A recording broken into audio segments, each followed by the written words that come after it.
السلام علیکم ورحمۃ اللہ وبرکاتہ۔ الحمد للہ رب العالمین والصلاة والسلام علی سید الانبیاء والمرسلین وعلی آلہ واصحابہ اجمعین، اما بعد فاعوذ باللہ من الشیطان الرجیم، بسم اللہ الرحمن الرحیم۔ یا ایہا الذین آمنوا اتقوا اللہ وکونوا مع الصادقین، صدق اللہ العلی العظیم وصدق رسولہ النبی امین المختار الکریم الرؤوف الرحیم۔ انتہائی احترام و عقیدت کے ساتھ حضور سید المرسلین، خاتم الانبیاء، شفیع المذنبین، رحمت للعالمین، خاتم المعصومین، راحت العاشقین، صلی اللہ تعالی علیہ وآلہ واصحابہ وبارک وسلم کی بارگاہ میں اپنی غلامی کا ثبوت دیں، اور جس طریقے سے میں پڑھا ہوں میرے ساتھ مل کر حضور دل کے ساتھ نذرانہ محبت پیش کریں۔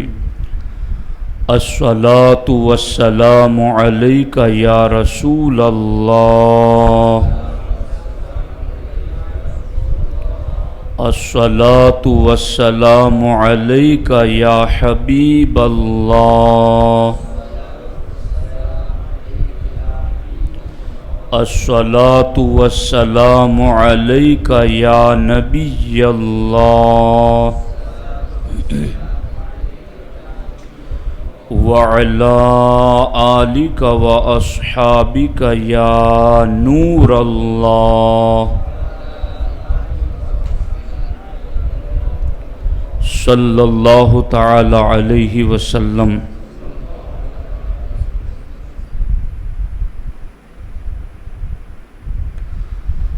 دوستان محترم، ایام عشرہ میں یہ دوسرا اجلاس ہے اور ہمارا عنوان ہے مقام اصحاب و اہل بیت۔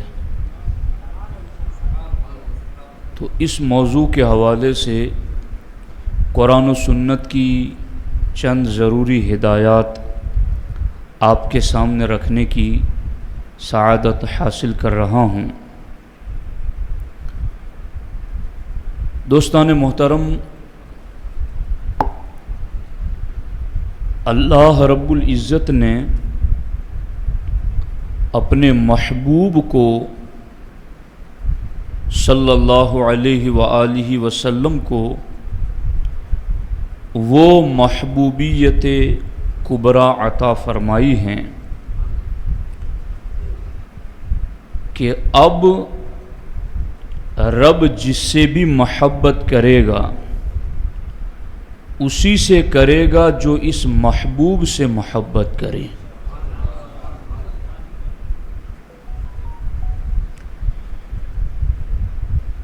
یہود نے اللہ کے رسول علیہ السلام کو اپنے عقیدے کے مطابق ہٹا کر اللہ سے ڈائریکٹ محبت کی بات کی، اور انہوں نے کہا کہ نحن ابناء اللہ و احباؤہ، کہ اے محمد صلی اللہ علیہ وسلم، ہمیں آپ کو مان کر اللہ کا محبوب بننے کی ضرورت نہیں ہے، کیونکہ ہم آپ کو مانے بغیر ہی اللہ کے چہیتے اور محبوب ہیں۔ جب انہوں نے اللہ کے رسول علیہ السلام کو نکال کر اللہ کا محبوب بننے کی بات کی تو محبوب تو انہوں نے اللہ ہی کا بننے کی بات کی تھی، اور اصل محبت اللہ ہی کی ہے، مگر اللہ نے ان کی اس محبت کو نامنظور فرمایا، اور اللہ نے قرآن میں آیت مبارکہ نازل فرمائی اور قیامت تک آنے والوں کو یہ میسج دے دیا کہ مجھ سے محبت تمہاری قبول کب ہوگی؟ فرمایا ان کنتم تحبون اللہ فاتبعونی یحببکم اللہ، اے یہود تم میرے محبوب کو چھوڑ کر مجھ سے محبت کے دعوے دار ہو، تو جس سے محبت کا تم دعویٰ کرتے ہو میں خود تمہیں کہہ رہا ہوں کہ اگر تمہیں اللہ سے محبت ہے تو پیروی مصطفیٰ کریم کی کرو، اگر ان کی پیروی کرو گے تو کیا ملے گا؟ یحببکم اللہ، وہ جو تم مانگتے تھے اور کہتے تھے کہ ہم اللہ کے چہیتے اور محبوب ہیں، اس محبوب کی بات تم مانو گے تو پھر تمہیں کہنے کی ضرورت نہیں، میں کہوں گا یحببکم اللہ، یہ میرے چہیتے ہیں۔ قرآن مجید میں اس مفہوم کی کئی آیتیں ہیں جن میں اللہ رب العزت نے یہود کو، نصارہ کو، حتیٰ کہ مشرکین مکہ کو، سب کو ایک ہی بات بتائی، اے میرے بندو اگر تم مجھ سے محبت کرنا چاہتے ہو اور تم یہ چاہتے ہو کہ تمہاری مجھ سے محبت میں قبول کر لوں، تو میرا اصول یہ ہے تم میرے محبوب کو مان کر مجھ سے محبت کرو، میں خود تم سے محبت کا اعلان کر دوں گا۔ تو اس کو کہتے ہیں محبوبیت کبریٰ، یعنی سب سے بڑا محبوب، اور اتنا بڑا محبوب کہ اب جو محبوب بنے گا وہ انہی کی نسبت سے بنے گا، اور محبوب ہیں پر سبھی یکساں تو نہیں۔ علامہ حسن رضا علیہ رحمہ فرماتے ہیں اور محبوب ہیں پر سبھی یکساں تو نہیں، یوں تو محبوب ہے ہر چاہنے والا تیرا۔ دوستان محترم، حضور کو وہ محبوبیت کبریٰ عطا کی کہ اب اس نسبت سے جو رب سے پیار کرنا چاہے یا رب جس سے محبت فرمائے، دونوں کے لیے بیچ میں محبوبیت کبریٰ کو رب نے رکھا، اور اسی محبوب اکبر نے اپنی امت کو پیغام دیا، احبو اہل بیتی لحبی، اے میری امت اگر تمہیں مجھ سے پیار ہے تو میری اہل بیت سے پیار کرو۔ تو حضور علیہ الصلوۃ والسلام کو مانو گے تو پھر رب تمہیں مانے گا، اور حضور کو ہٹا کے جاؤ گے تو رب تمہیں قبول نہیں فرمائے گا۔ اور حضور فرماتے اگر مجھ سے محبت کر رہے ہو تو پھر میری اہل بیت سے محبت کرو۔ یہ تو تھا پیغام حضور کی اہل بیت کے بارے میں۔ دوسری جگہ اللہ کے رسول علیہ السلام نے اپنے سارے صحابہ کے بارے میں فرمایا، فمن احبہم فبحب احبہم، اے میرے صحابہ سے محبت کرنے والو، تم ان سے محبت کرتے ہو تو میری محبت کی وجہ سے محبت کرتے ہو۔ الفاظ دیکھو، الفاظ کا معنی اور مفہوم دیکھو کہ دونوں سے محبت کا حضور حکم دے رہے ہیں، اہل بیت سے بھی اور اصحاب سے بھی۔ مگر کہیں یہ فرماتے لحبی میری محبت کی وجہ سے ان سے پیار کرو، کہیں فرماتے بحبی میری محبت کی وجہ سے ان سے پیار کرو۔ مطلب یہ ہے رب نے انہیں اتنا بڑا محبوب بنایا ہے کہ اب جو ان کی اہل بیت سے بھی محبت کرے وہ انہی کی نسبت سے کرے، اور جو اصحاب سے محبت کرے وہ بھی انہی کی نسبت سے کرے۔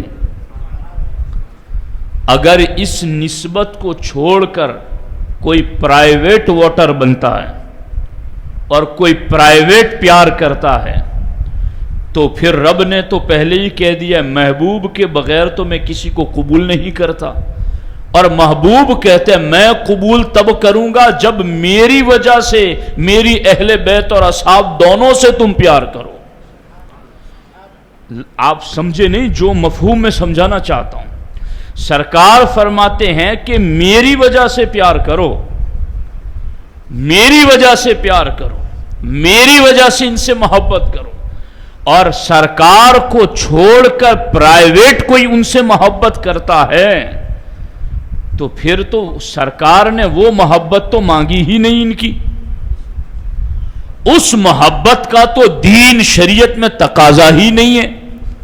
محبت تو وہ مانگی گئی ہے جو حضور کی نسبت سے کی جائے، حضور کے وسیلے سے کی جائے، حضور کی وجہ سے کی جائے۔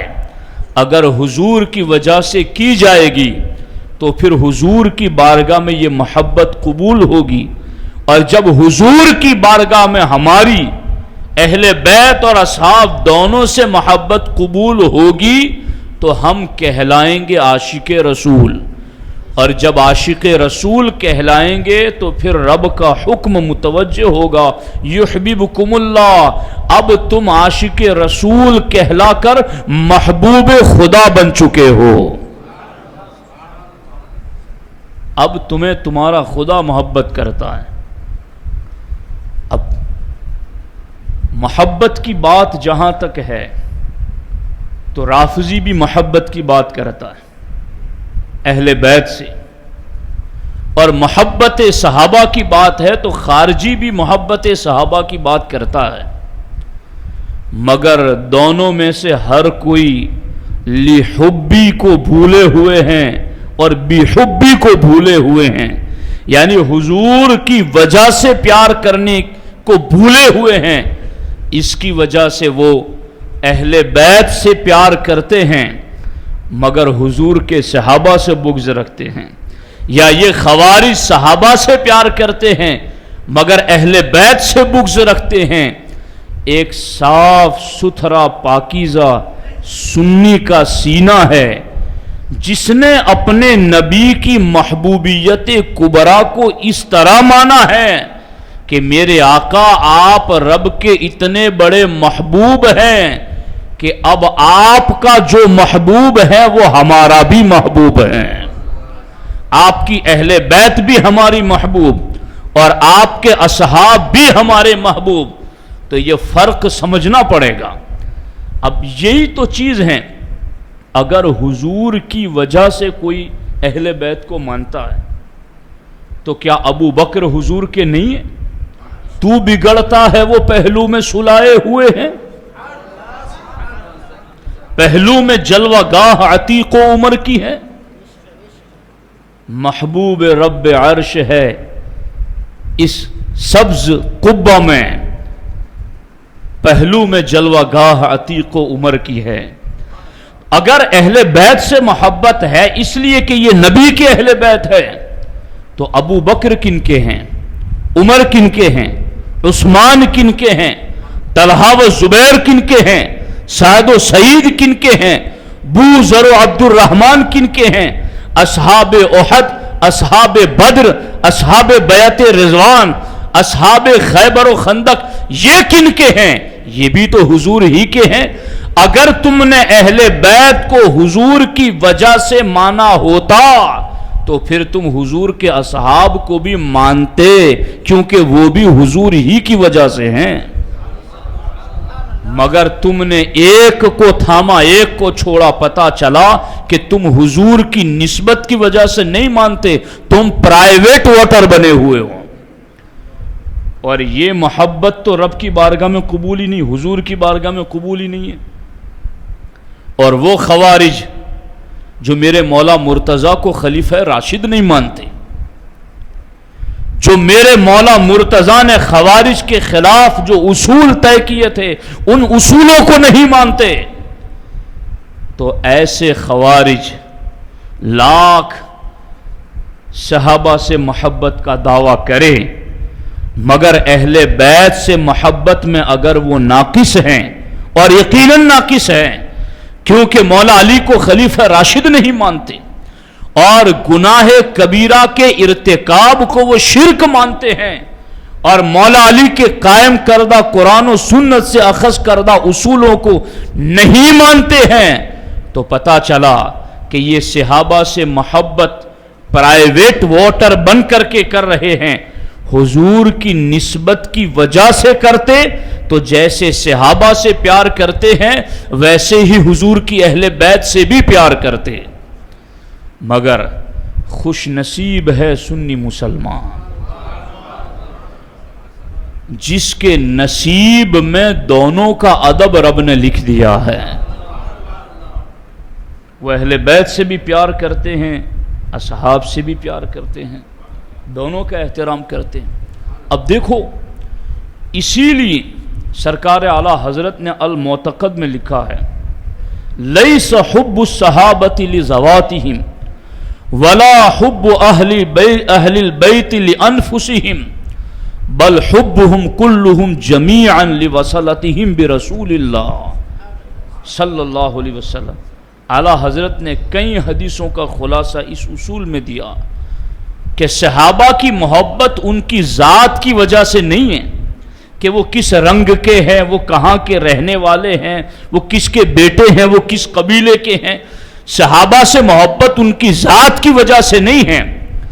اسی طرح لیس حب الصحابہ لیس حب ولا حب اہل البیت لانفسہم، اور اہل بیت سے بھی محبت ان کی ذات کی وجہ سے نہیں ہے۔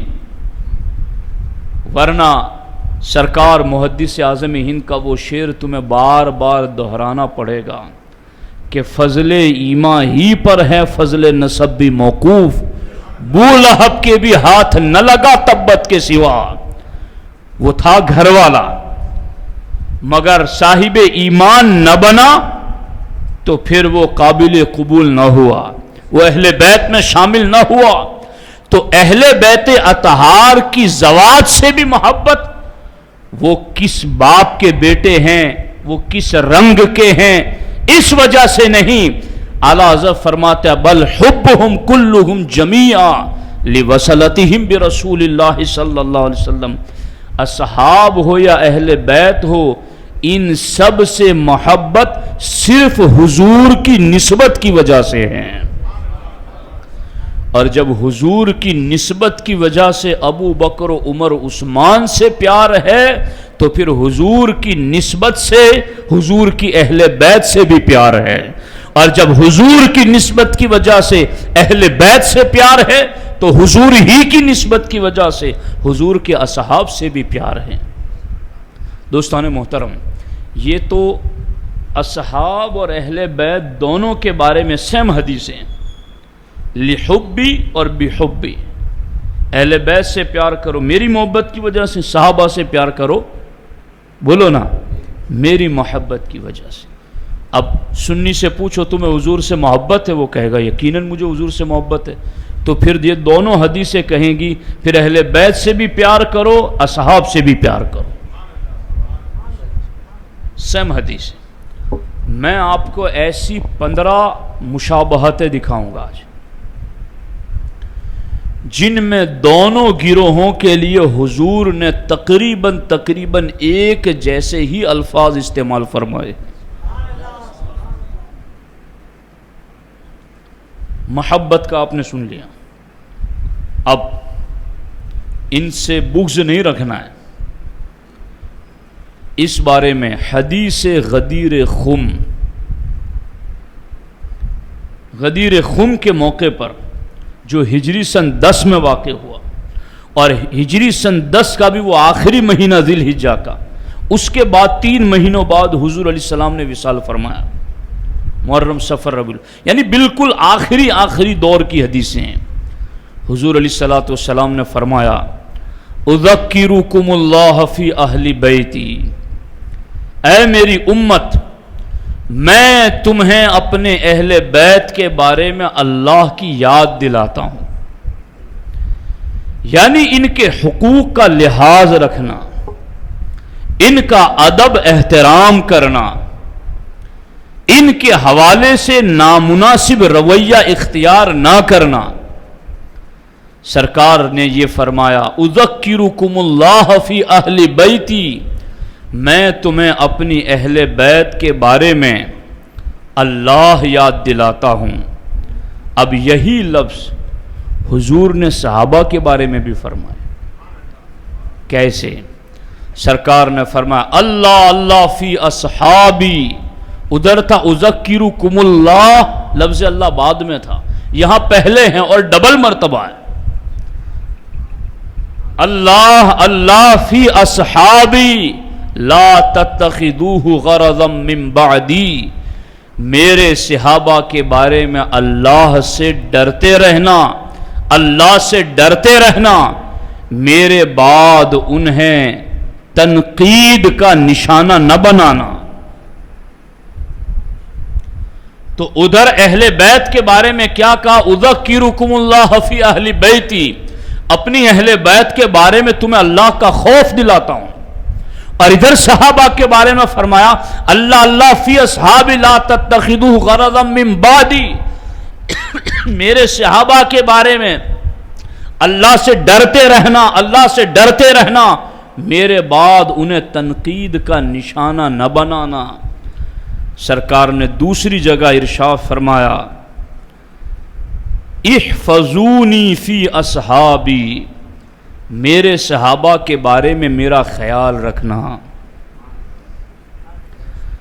تیسرے مقام پر فرمایا لا تسبوا اصحابی، میرے صحابہ کے ساتھ نازیبا رویہ اختیار نہ کرنا۔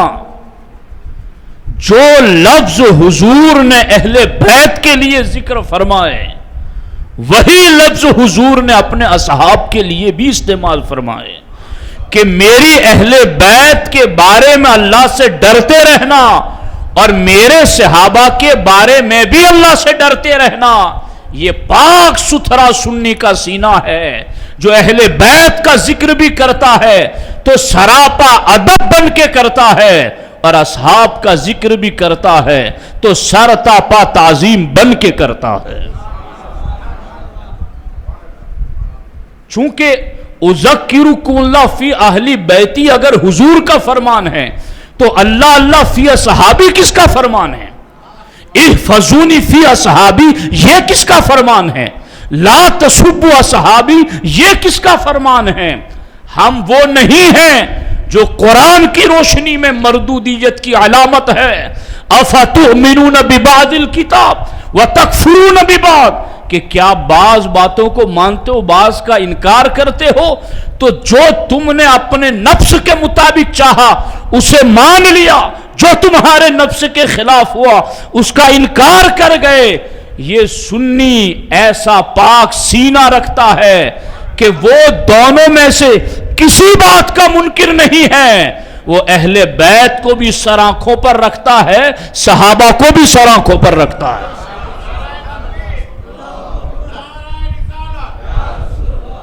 میں نے تو گزشتہ سال بھی یہ لفظ آپ کو کہے تھے، ہمارے بعض علماء کہتے ہیں ہمارے ایک ہاتھ میں اہل بیت کا دامن، ایک ہاتھ میں صحابہ کا دامن۔ میں کہتا ہوں یوں بھی کرنے سے احتیاط کرو کہ کسی کو یہ نہ لگے کہ داہنی سائٹ کون ہے بائیں سائٹ کون ہے، یہ کہو کہ بیک وقت میرے دونوں ہاتھوں میں دونوں کا دامن ہے۔ تو یہ ہے کیونکہ ہمیں پیار حضور کی وجہ سے کرنا ہے، اور حضور نے کہا مجھ سے پیار ہے تو میری اہل بیت اور میرے اصحاب دونوں سے پیار کرو، اور حضور نے کہا مجھ سے پیار ہے تو میری اہل بیت کو بھی نشانہ نہ بنانا اور میرے اصحاب کو بھی نشانہ نہ بنانا. تو یہ تو دوسری مشابہت میں نے دکھائی. تیسری دیکھو، اللہ کے رسول صلی اللہ علیہ وآلہ وسلم نے، یہ بھی غدیر خم والی حدیث ہی کا اگلا حصہ ہے، سرکار نے فرمایا میں تم میں دو بھاری چیزیں چھوڑ رہا ہوں، ما ان اخذتم بہما لن تضلوا بعدی، اگر تم ان دونوں کو تھامے رہو گے تو کبھی گمراہ نہیں ہوگے. ایک کتاب اللہ ہے اور ایک عطرتی اہل بیتی ہے. ان کو تھامے رہنا ہے. یہ حدیث جو حضور نے کہی ہیں غدیر خم کے موقع پر اپنے وصال ظاہری سے تقریباً 3 مہینے پہلے، اور اب صحابہ کے بارے میں جو حدیث ہے وہ بھی سن لو. اور وہ حدیث بھی سرکار دو عالم صلی اللہ علیہ وسلم نے اپنی آخری حیات ظاہری میں فرمایا علیکم بسنتی وسنت الخلفاء الراشدین المہدیین عضوا علیہا بالنواجذ. ادھر سرکار نے فرمایا قرآن اور اہل بیت کو نہ چھوڑنا. ہم نے الحمدللہ نہیں چھوڑا. اور سرکار نے ساتھ ہی میں دوسری حدیث میں فرمایا کہ تم میری سنت کو بھی تھامے رہنا اور میرے ابو بکر عمر عثمان و علی کی سنت کو بھی تھامے رہنا. عضوا علیہا بالنواجذ، اپنی ڈاڑوں سے میرے اس فرمان کو مضبوطی سے پکڑ لو. یہ ڈاڑوں سے تو پکڑی جانے والی چیز ہے نہیں، مگر یہ محاورتاً بولا جاتا ہے کہ یہ چھوٹنے نہ پائے. تو ادھر حضور فرماتے ہیں کہ دو بھاری چیزیں چھوڑ رہا ہوں. چونکہ حضور اس طرح خطبہ دے رہے تھے کہ اب میں جانے والا ہوں، دنیا سے ظاہری پردہ کرنے والا ہوں، تو اہل بیت اور قرآن کو تھامے رہنا. اور ادھر صحابہ کہتے کہ یہ جو خطبہ حضور نے دیا جس میں حضور نے اہل بیت سے، حضور نے اپنی سنت اور خلفائے راشدین کی سنت کو تھامے رہنے کا حکم دیا ہے، صحابہ کہتے حضور جب یہ حدیث ہمیں بیان کر رہے تھے کأنہا موعظۃ مودع، تو ایسا لگ رہا تھا جیسے کوئی الوداعی پیغام سنا رہا ہو. یعنی یہ بھی آخری حیات ظاہری ہی کا فرمان ہے جس میں حضور فرما رہے ہیں کہ ادھر اہل بیت کو بھی نہیں چھوڑنا اور ادھر ابو بکر و عمر عثمان و علی اور حسن کو بھی نہیں چھوڑنا. ان خلفائے راشدین کی سنت کو بھی تھامے رہنا ہے. تو ہم تو خوش قسمت وہ ہیں نہ غدیر خم والے حضور کے فرمان کو بھولے ہیں، نہ حضور کا یہ الوداعی خطبہ بھولے ہیں.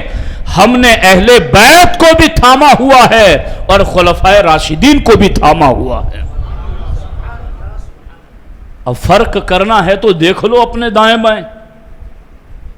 کسی کے پلے میں ایک ہیں جو غدیر خم خم خم ہی سنا رہا ہے، اور کوئی وہ ہے خوارج کا طبقہ جو صرف خلفائے راشدین کی بات کر کے مولا علی کو خلیفہ راشد سے نکال رہا ہے اور فرماتا ہم بس ان 3 کا دامن پکڑیں گے.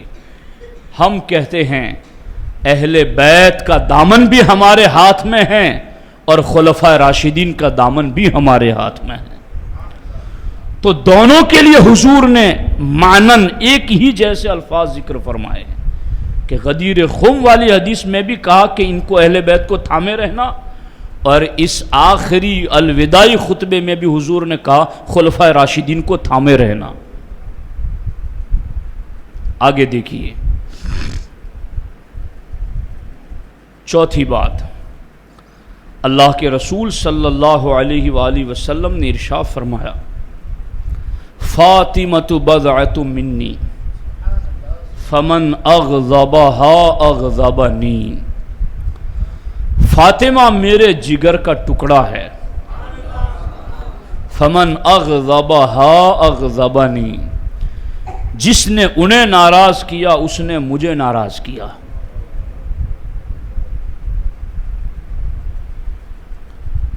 میں یہاں ایک اور جہت میں تھوڑی بات کر دوں آپ کو۔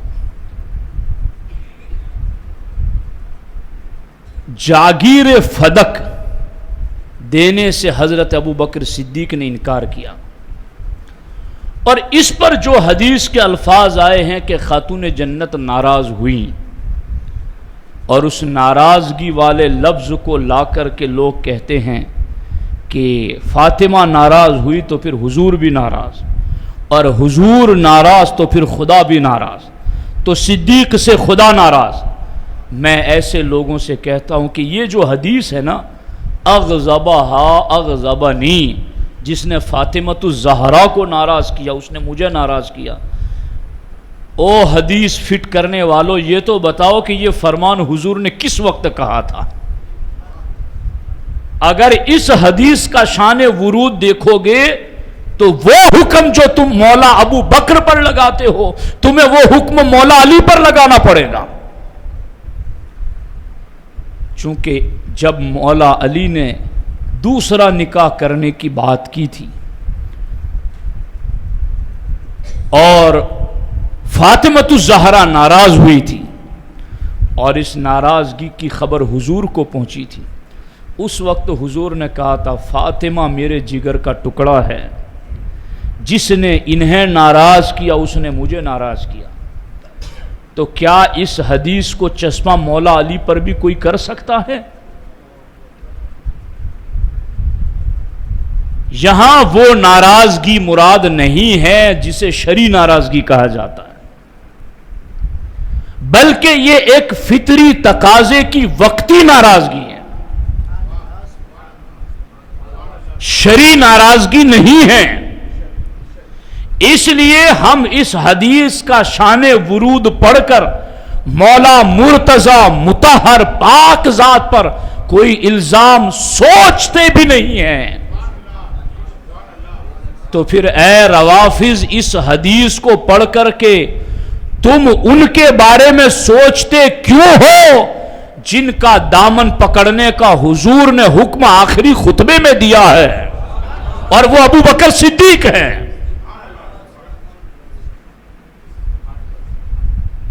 دوستان محترم، اب میں تو مطابقتیں دکھا رہا تھا مگر یہ بیچ میں بات آ گئی ذہن میں، عرض کر دی۔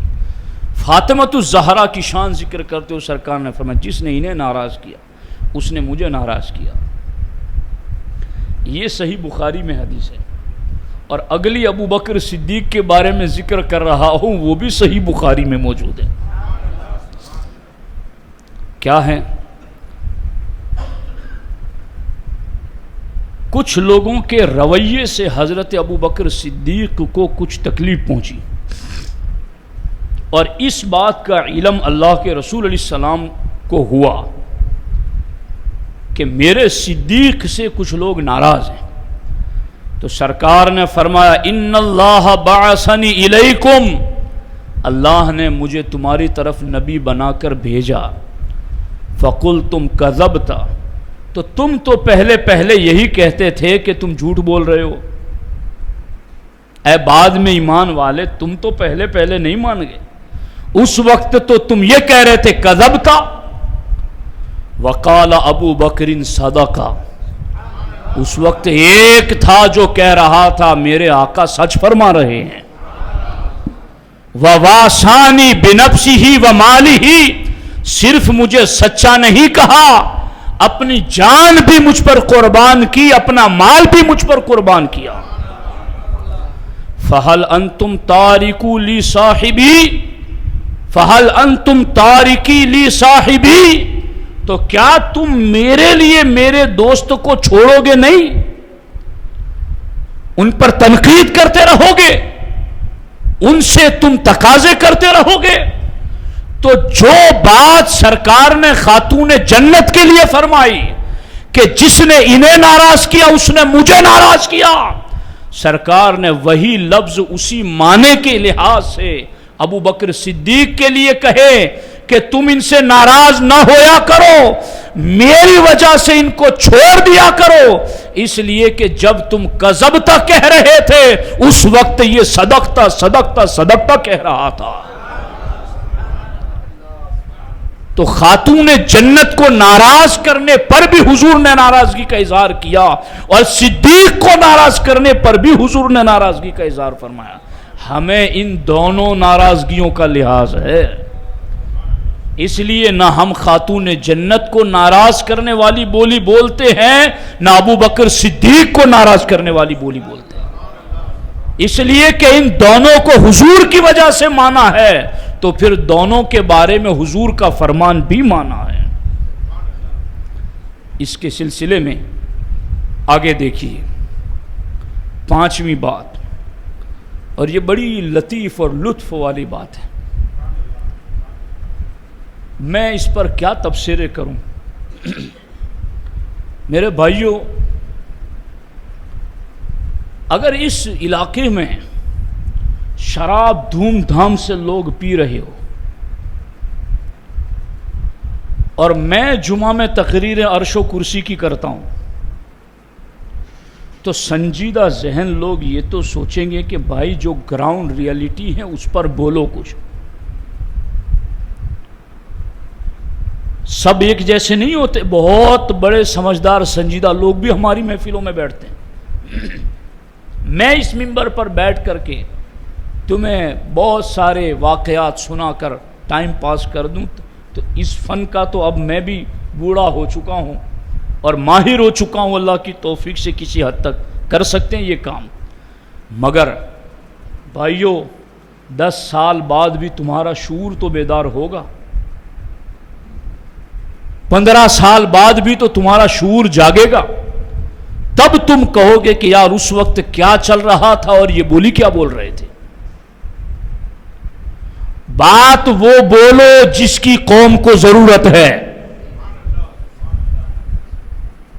اور مجھے تو یہاں اعلی حضرت کے فرامین جگہ جگہ یاد آتے ہیں۔ اعلی حضرت امام اہل سنت فرماتے ہیں، اور باضابطہ کئی فقہا کے اقوال لکھ کر سنو سنا دو، اعلی حضرت فرماتے ہیں کہ رافضیوں کے نزدیک موزوں پر مسح کرنا جائز نہیں ہے، وہ موزہ پر مسح کو نہیں مانتے، حالانکہ موزوں پر مسح پر حدیث متواتر ہے، مگر وہ اس کا انکار کرتے۔ اب مسئلہ یہ ہے اہل سنت کے نزدیک کہ موزوں پر مسح کرنے سے زیادہ افضل یہ ہے کہ پاؤں دھوئے جائے۔ سن رہے ہو دھیان سے؟ موزوں پر مسح کرنے سے زیادہ افضل کیا ہے؟ پاؤں کو دھونا۔ لیکن اعلیٰ حضرت فرماتے ہیں، اور کئی فقہا کی عبارتیں لکھ کر فرماتے ہیں، اگر تم جہاں وضو کر رہے ہو وہاں کوئی رافضی موجود ہو تمہیں دیکھ رہا ہو تو پھر پاؤں دھونے سے زیادہ افضل ہے موزے پر مسح کرنا۔ کہو جم کے سبحان اللہ۔ میں نے تمہیں کیا بات کہہ دی اور تمہیں شعور نہیں ہے اس بات کا؟ ہمیں بہت دن لگ جاتے ایسی باتوں کو ڈھونڈتے ڈھونڈتے، اور تمہیں ہم بڑی آسانی سے سنا دیتے ہیں، تو پھر ان کو پکڑ لیا کرو۔ اور اعلیٰ حضرت نے فتاوی رضویہ شریف ہی میں دوسرے مقام پر لکھا کہ ایک ہے نہر سے وضو کرنا، پانی جاری ہے اس سے وضو کرنا، اور ایک ہے حوض سے وضو کرنا۔ تو فقہا کی عبارتیں لکھ کر اعلیٰ حضرت فرماتے ہیں افضل یہ ہے کہ جاری پانی نہر کے پانی سے وضو کیا جائے، یہ دہ دردہ صحیح پھر بھی رکا ہوا ہے، وہ جاری ہیں، اس سے وضو کرنا افضل ہے۔ لیکن معتزلی فرقہ وہ حوض سے وضو کو ناجائز مانتا ہے۔ تو سرکار اعلیٰ حضرت فرماتے اب اگر تم وضو کر رہے ہو اور وہاں معتزلی موجود ہو تو پھر وہاں نہر سے وضو کرنا افضل نہیں، وضو خانے سے وضو کرنا افضل ہے. یہ ہے فکر امام احمد رضا، اور یہ گلدستہ ہے فکر اسلاف کا. کبوتر آنکھیں بند کر لے بلی کے حملے سے تو کیا حملہ ختم ہو جائے گا؟ ان حالات سے آنکھیں بند کر لے تو کیا یہ حالات ختم ہو جائیں گے؟ بولو، اپنے ذمے کا بولنا سیکھو، اپنے ذمے کی اذان دینا سیکھو. اب تم کربلائے وقت میں کیا جاؤ گے؟ یہی کربلا ادا کرو کہ جو حق ہے وہ قوم کو سنا دیا کرو. یہی تمہاری کربلا ہے. اس کربلائے وقت میں حق کی صدا دینے کی ضرورت ہے. اب دیکھو یہ حدیث پاک آپ میں سے ہر شخص کو یاد ہوگی اور ہونی بھی چاہیے، کیونکہ ہم سنی ہیں. کیا ہے حدیث؟ امام الانبیاء صلی اللہ علیہ وآلہ وسلم نے ارشاد فرمایا، الحسن والحسین سیدا شباب اہل الجنہ. خوش ہو جاؤ ان کے ذکر پر. حسن و حسین جنتی جوانوں کے سردار ہیں. الحمدللہ الحمدللہ. لیکن جہاں ان کے بارے میں سیدہ شباب اہل الجنہ کے لفظ حضور نے ذکر فرمائے، وہیں پر اللہ کے رسول علیہ السلام نے جامع ترمذی میں فرمایا ابو بکر و عمر کے بارے میں، ہذانی سیدہ کہول اہل الجنہ من الاولین والآخرین الا النبیین والمرسلین. سرکار نے فرمایا نبیوں رسولوں کو چھوڑ کر سارے اگلے پچھلوں میں ادھیڑ عمر کے لوگوں میں جنتیوں کے سردار ابو بکر و عمر ہیں. سمجھ آ رہی ہے نہیں آ رہی ہے؟ بہتوں نے پہلی بار سنی ہوگی سیدہ کہول اہل الجنہ، کہ جنت کے ادھیڑ عمر کے لوگوں کے سردار کون ہیں؟ ابو بکر و عمر ہیں. اب سوال یہ پیدا ہوتا ہے کہ ادھر حسنین کریمین کو جنتی جوانوں کا سردار کہا، ادھر شیخین کریمین کو جنتی ادھیڑ عمر کا سردار کہا، تو وہاں کن کی سرداری ہوگی؟ تو دوستان محترم کیا میں بتاؤں تمہیں، مسئلہ یہ ہے کہ جو جس عمر میں دنیا سے رخصت ہوا ہوگا، ادھیڑ عمر کا مطلب ہے جوانی کے بعد والی عمر، تو جو جوانی کی عمر میں دنیا سے گئے ہوں گے ان کے سردار حسنین کریمین ہیں، اور جو جوانی کے بعد والی عمر میں گئے ہوں گے ان کے سردار ابو بکر و عمر ہیں. اب یہ مسئلہ سن کر کے اور سبحان اللہ بعد میں کہنا کہ حضرت حسن اور حضرت حسین رضی اللہ تعالیٰ عنہما وہ دونوں کس عمر میں دنیا سے گئے؟ وہ دونوں بچپنے میں جوانی میں نہیں گئے، ادھیڑ عمر میں دنیا سے گئے. پتا چلا ان سرداروں کے سردار بھی جنت میں ابو بکر ہے اور عمر فاروق ہے. میں تم سے یہی کہہ رہا ہوں سنی خطیبو، اس مائک کا یہ حق ادا کرو. یہ ہمیں عزت ہمارے نسب، باپ، خاندان، قبیلے، گھر کی وجہ سے نہیں، یہ علم نبوت کی وجہ سے ہے. پھر حق ہے کہ اس منبر پر علم نبوت کو چھپایا نہ جائے. ہر ایک پر ہماری نظر ہے اور بڑی باریک بینی سے ہم سب کا جائزہ لے رہے ہیں. وقت آنے پر کسی کو بھی نہیں بخشا جائے گا. یہ بیدار ہو جائے تو بہت ٹھیک ہے، باقی یہ قوم بیدار ہو جائے گی انشاءاللہ عز و جل، کیونکہ انہوں نے پیار اہل بیت اور اصحاب سے حضور کی وجہ سے کیا ہے، اور حضور کا وہ فرمان سنیں گے تو یقیناً حضور کے فرمان کی طرف آئیں گے. وہ یہ مصباحی بتائے یا کوئی اور حضور کا غلام بتائے، جو بھی بتائے گا اس کی طرف حضور کی امت جائے گی. اب دیکھو یہ سرداری، ہم وہ خوش نصیب ہیں اللہ کی توفیق سے کہ دونوں آنکھوں پر ہماری ان سرداریوں کا پہرا ہے. الحمدللہ رب العالمین، حدیثیں بھی پڑھو اور حدیثوں کی جو تشریح 1400 سال میں کی گئی ہے وہ کرو، اپنی منمانی نہ کرو۔ مسئلہ وہیں گڑبڑ ہوتا ہے نا، جب حدیث پڑھیں، قرآن کی آیت پڑھیں اور مرضی اپنی شامل کر دیں۔ سمجھ آ رہی ہے نہیں آ رہی؟ تو ہمیں بس بنایا ہوا سب کچھ ہمارے اسلاف کا ہے، ہمیں بس اس کو پڑھنا ہے اور سنا دینا ہے، اور اس کی تائید میں اگر کوئی بات ذہن میں آتی ہے تو ٹھیک ہے، ماشاءاللہ وہ بھی پیش کر دو۔ اب یہ تو دیکھو، اب اس سے اگلی بات، اللہ اکبر اللہ اکبر اللہ اکبر۔ اللہ کے رسول علیہ السلام نے فرمایا، حسین منی وانا من حسین، حسین میرے ہیں اور میں حسین کا ہوں۔ الحمدللہ۔ سرکار نے فرمایا، علی جو منی وانا منہ، علی میرے ہیں اور میں علی کا ہوں۔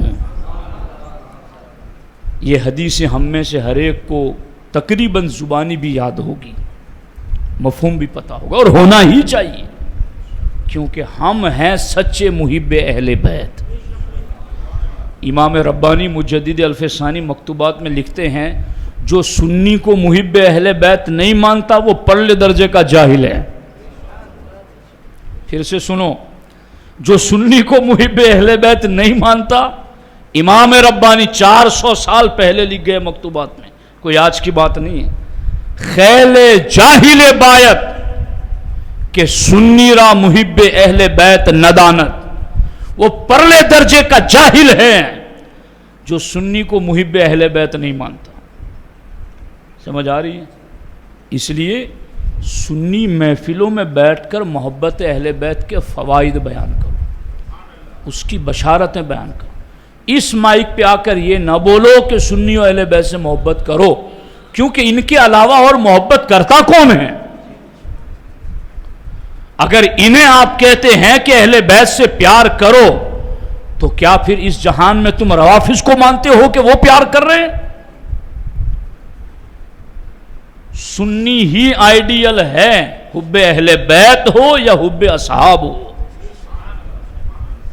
یہاں بیٹھ کر یہ بتایا جائے کہ اہل بیت سے محبت کرو گے تو ایمان مضبوط رہے گا، پل صراط سے آسانی سے پار ہو جاؤ گے، حسن خاتمہ نصیب ہوگا، حضور قیامت کے دن تم سے مصافحہ کریں گے اور حضور تمہیں اس کی جزا دیں گے، یہ ساری بشارتیں سناؤ۔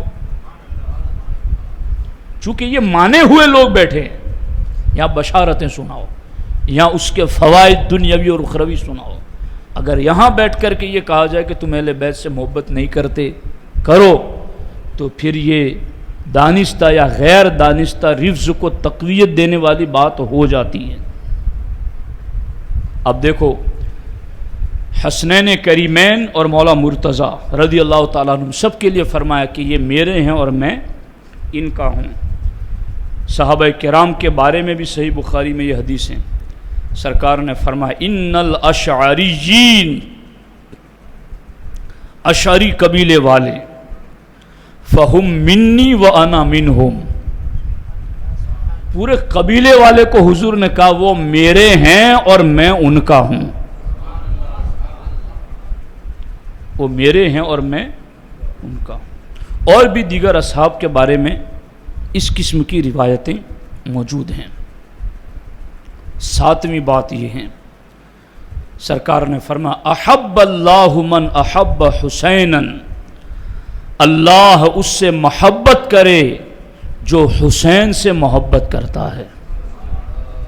حضور نے دعا دی، اے اللہ تو اس سے محبت کرنا جو میرے حسین سے محبت کریں۔ اسی طرح ایک اور حدیث میں بھی حسنین کریمین دونوں کے لیے، بلکہ دونوں کو کندھوں پر بیٹھا کر حضور نے کہا، انی احبہما فاحبہما واحب من یحبہما، اے اللہ میں ان دونوں سے پیار کرتا ہوں، تو بھی ان سے پیار فرما، واحب من یحبہما، اور جو ان دونوں سے پیار کریں تو ان سے بھی پیار فرما۔ الحمدللہ اس فرمان پر عمل کرتے ہوئے ہر سنی حسنین کریمین کے ساتھ ساتھ جملہ اہل بیت اطہار سے محبت کرتا ہے، کیونکہ ان کی محبت حضور کی محبت، حضور کی محبت خدا کی محبت ہے۔ لیکن اللہ کے رسول علیہ السلام نے آگے یہی لفظ صحابہ کرام کے بارے میں بھی فرمائے۔ سرکار نے فرمایا اللہم حبب عبیدک ھذا وامہ الی عبادک المؤمنین وحبب الیہم المؤمنین۔ صحیح مسلم میں، ادھر دھیان دو فضل بھائی، ادھر توجہ دو، آپ کی خاص توجہ چاہتا ہوں، آپ 10 بندوں کے برابر ہے، جلدی سمجھتے ہیں، کتابیں پڑھتے ہیں۔ سرکار نے فرمایا حضرت ابو ہریرہ سے اللہم حبب عبیدک ھذا وامہ، اے اللہ میرے ابو ہریرہ سے اور ان کی ماں سے محبت فرما، ان سے بھی اور ان کی ماں سے بھی محبت فرما، الی عبادک المؤمنین، اور اے اللہ ایمان والے بندوں کے دلوں میں بھی ان دونوں کی محبت ڈال دے، وحبب الیہم المؤمنین، اور ان دونوں کے دلوں میں بھی ایمان والوں کی محبت ڈال دے۔ حضرت ابو ہریرہ رضی اللہ تعالیٰ عنہ اسی لیے اس حدیث کو سننے کے بعد لوگوں میں اعلان کرتے رہتے تھے کہ قیامت تک جو بھی مومن آئے گا وہ مجھے دیکھے گا تو مجھ سے محبت ضرور کرے گا، کیونکہ حضور نے کہہ دیا ہے کہ مومن رہنا ہے تو ابو ہریرہ سے پیار کرنا ہے، اور ابو ہریرہ سے رافضی پیار نہیں کرتا، ابو ہریرہ سے رافضی پیار نہیں کرتا۔ ہم کہتے حضور نے حسنین کریمین سے پیار کی بات کی، ہماری آنکھیں روشن ہوں ان کی محبتوں سے، مگر وہ حضور کا فرمان ہے، یہ تو ابو ہریرہ والا کس کا فرمان ہے؟ ان سے بھی تو پیار کرو۔ اگر تم پرائیویٹ ووٹر ہو تو پھر تم ایک مانو گے دوسری نہیں مانو گے، اور اگر تم حضور کی وجہ سے مانتے ہو تو حسنین کریمین مولا مرتضی خاتون جنت سے بھی پیار کرو گے، اور حضور کے فرمان کی وجہ سے ابو ہریرہ سے بھی پیار کرو گے۔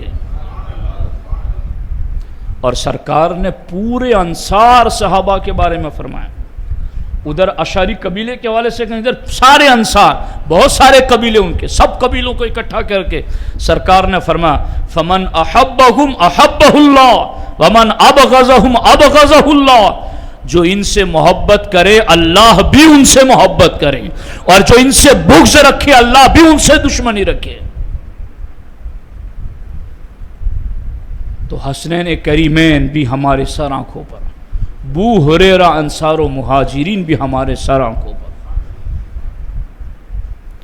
دوستان محترم، اسی طریقے سے نویں بات یہ ہے، اور بڑی پیاری بات ہے، اللہ کے رسول علیہ الصلوۃ والسلام نے حیات ظاہری کے آخری لمحات میں سیدۃ نساء اہل الجنہ، خاتون جنت سیدہ فاطمۃ الزہرا رضی اللہ تعالیٰ عنہا سے سرگوشی فرمائی، کان میں بات کی، تو خاتون جنت رونے لگی، پھر دوبارہ سرکار نے ان کے کان میں سرگوشی کی تو وہ مسکرانے لگی۔ ان کے رونے کا سبب یہ تھا کہ حضور نے یہ کہا تھا کہ میں دنیا سے عنقریب جانے والا ہوں، تو ان کو غم ہوا حضور کی جدائی کا، رو پڑی، اور روئی تو سرکار نے فرمایا کہ میرے دنیا سے رخصتی کے بعد میرے گھر والوں میں سب سے پہلے جو مجھ سے قبر میں آ کر ملاقات کرے گا وہ تم ہو۔ تو یہ سن کر کے خاتون جنت خوش ہو گئی، یہ سن کر خاتون جنت انی اول من یتبعہ من اہلہ فضحکت، کہ میں نے سنا کہ حضور نے فرمایا میری اہل میں تم میرے پیچھے ہی آ رہی ہو، تو پھر میں مسکرا پڑی کہ حضور سے جدائی زیادہ نہیں ہے۔ تو یہ بات خاتون جنت کے بارے میں فرمائی۔ اہل سنت کے نزدیک تو ازواج بھی اہل بیت کیا ازواج ہی اصل اہل بیت ہے، مگر ابھی ہم ان کو نظر میں رکھ کر بات کر رہے ہیں جو ازواج کو اہل بیت نہیں مانتے ہیں۔ تو سرکار نے حضرت سیدہ زینب بنت جہش رضی اللہ تعالی عنہا سے ارشاد فرمایا، اسرعکن لحاقم بی اطولکن یدا، تم میں سب سے جلدی مجھ سے ملنے والی وہ ہوں گی جن کا ہاتھ لمبا ہے۔ تو یہ ہاتھ لمبا ہے سن کر کے ساری ازواج ایک دوسرے کا ہاتھ ناپ رہی تھی کہ کس کا لمبا ہے، حالانکہ حضور کی مراد یہ تھی کس کا ہاتھ زیادہ کھلا ہوا ہے سخاوت کے لیے۔ تو سرکار نے جیسے خاتون جنت کو کہا کہ میرے جانے کے بعد میری اہل میں تم سب سے پہلے مجھ سے ملو گی، یہاں بھی سرکار نے فرمایا ازواج مطہرات میں سے ایک زوجہ سے، اسرعکن لحاقم بی، مجھ سے سب سے جلد ملنے والیوں میں اطولکن یدن، وہ ہوگی جس کا ہاتھ سب سے زیادہ کھلا ہوا ہے۔ اور ازواج مطہرات میں سیدہ زینب رضی اللہ تعالی عنہا بہت زیادہ سخاوت کیا کرتی تھی، اور حضور کے وصال کے بعد حضور کی ازواج میں سب سے پہلے رخصت ہونے والی یہی ہیں۔ یہ نبی کا علم غیب بھی ہے۔ ان خوارج کو پتہ نہیں ہے کہ حضور کو موت کا علم ہے کہ نہیں ہے، یہ بول رہے ہیں کہ نہیں علم ہے، بے خبر جانتے ہیں، بے خبر جانتے، یعنی جو خود بے خبر ہے وہ نبی کو بے خبر جانتے ہیں۔ اور ہمارا تو ماننا یہ ہے سر عرش پر ہے تیری گزر، دل فرش پر ہے تیری نظر، ملکوت و ملک میں کوئی شے نہیں وہ جو تجھ پہ آیا نہیں، سب کچھ ظاہر ہے، سب کچھ حضور پر ظاہر ہے۔ تو حضور نے جیسے خاتون جنت کو بشارت دی ویسے ہی صحابیہ مان لو تو زینب بنت جہش کو بھی سیم اسی قسم کے لفظوں سے اپنی ملاقات کی بشارت عطا فرمائی ہے۔ ہم اس بشارت کو بھی مانتے، اس بشارت کو بھی مانتے، کیونکہ دونوں کو مانا ہی ہے حضور کی وجہ سے۔ آگے دیکھو، سرکار نے سیدنا حمزہ جو کہ اہل بیت سے، ان کے بارے میں فرمایا سید الشہداء حمزہ، کہ سید الشہداء حمزہ ہے۔ اور اسی حدیث کا اگلا لفظ ہے، سرکار نے فرمایا وَرَجُلٌ قَامَ إِلَىٰ إِمَامٍ جَائِرٍ فَأَمَرَهُ وَنَهَاهُ فَقَتَلَهُ، اور جو بھی ظالم بادشاہ کے خلاف اٹھ کھڑا ہو اسے بھلائی کا حکم دے، برائی سے روکے اور وہ قتل کر دیا جائے، سرکار فرماتے وہ بھی سید الشہداء ہیں۔ سمجھ آئی؟ اسی طرح سے سرکار نے مولا علی کے بارے میں فرمایا لا یحبنی الا مؤمن ولا یبغضنی الا منافق، کہ مولا علی سے فرمایا علی سے پیار مومن ہی کرے گا اور علی سے بغض منافق ہی رکھے گا۔ تو سرکار نے انصار کے بارے میں بھی فرمایا، انصار صاحب الانصار لا یحبهم الا مؤمن، اور یہ بھی صحیح بخاری میں، ولا یبغضهم الا منافق، انصار سے محبت مومن ہی کرے گا اور انصار سے بغض منافق ہی رکھے گا۔ سمجھ آئی؟ ہے نا لفظ سیم، تو پھر ایک قسم کے لفظ کیوں پڑھے جائیں؟ دونوں پڑھے جائیں اور دونوں سے پیار کیا جائے، سمجھ آ رہے ہیں، اور دونوں اس کے بغض سے بچا جائے۔ اسی طرح سے اللہ اکبر، وقت زیادہ تو نہیں ہو گیا، سن لیں بس، اب میں آیتوں کا صرف ترجمہ کر دیتا ہوں۔ سرکار اللہ نے فرمایا قرآن میں انما یرید اللہ لیذہب عنکم الرجس اہل البیت ویطہرکم تطہیرا، کہ نبی کے اہل بیت کو اللہ نے پاک کر دیا۔ اور اسی قسم کے الفاظ سورۃ المائدہ میں صحابہ کرام کے بارے میں بھی آئے۔ کون سے؟ وَلَٰكِن يُرِيدُ لِيُطَهِّرَكُمْ وَلِيُتِمَّ نِعْمَتَهُ عَلَيْكُمْ، یہ جو بدر میں گئے ہوئے تھے نا، ان کے لیے اور باقی صحابہ کے لیے اللہ نے قرآن میں فرمایا اللہ ارادہ رکھتا ہے کہ تمہیں پاک کر دے اور تم پر اپنی نعمتیں مکمل کر دے. تو ہمیں ان کی پاکی بھی قبول ہے، ان کی پاکی بھی منظور ہے. دونوں قرآن ہیں، دونوں قرآن ہیں. تفسیر پڑھ لیں، دیکھ لیں.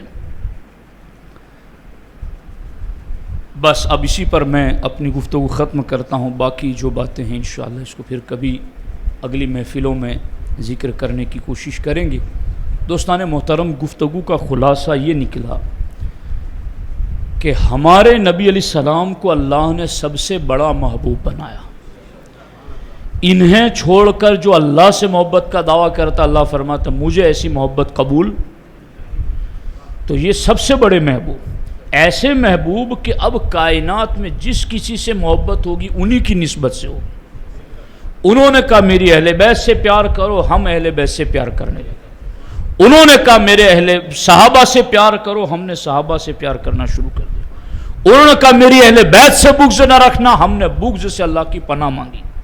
انہوں نے کہا میرے صحابہ سے بغض نہ رکھنا، ہم نے صحابہ کی بغض سے اللہ کی پناہ مانگی. تو ہم وہ پاک صاف ستھرا نظریہ اور عقیدہ رکھتے ہیں کہ محبوب کو محبوب اکبر مان کر ان کی محبت پانے کے لیے دونوں سے محبت کرتے ہیں. اور حقیقت میں وہی عاشق رسول ہیں جو صحابہ اہل بیت دونوں سے محبت کریں. دونوں میں سے کسی ایک سے، بلکہ کسی ایک کے کسی ایک فرد سے بھی اگر کوئی بغض رکھتا ہے تو وہ عاشق رسول نہیں ہے. اس لیے سنی تو دونوں سے پیار کرتا ہے.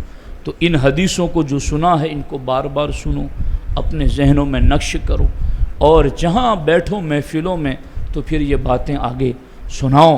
چونکہ یہ حالات ایسے ہیں، زہر ہواؤں میں گھول دیا گیا ہے. اس وقت اگر آپ جراثیم مارنے والی دوا اسپرے نہیں کریں گے تو یہ جراثیم ہمارے گھروں تک پہنچ جائیں گے اور پھر قوم گمراہیت کے دلدل میں پھنس جائے گی.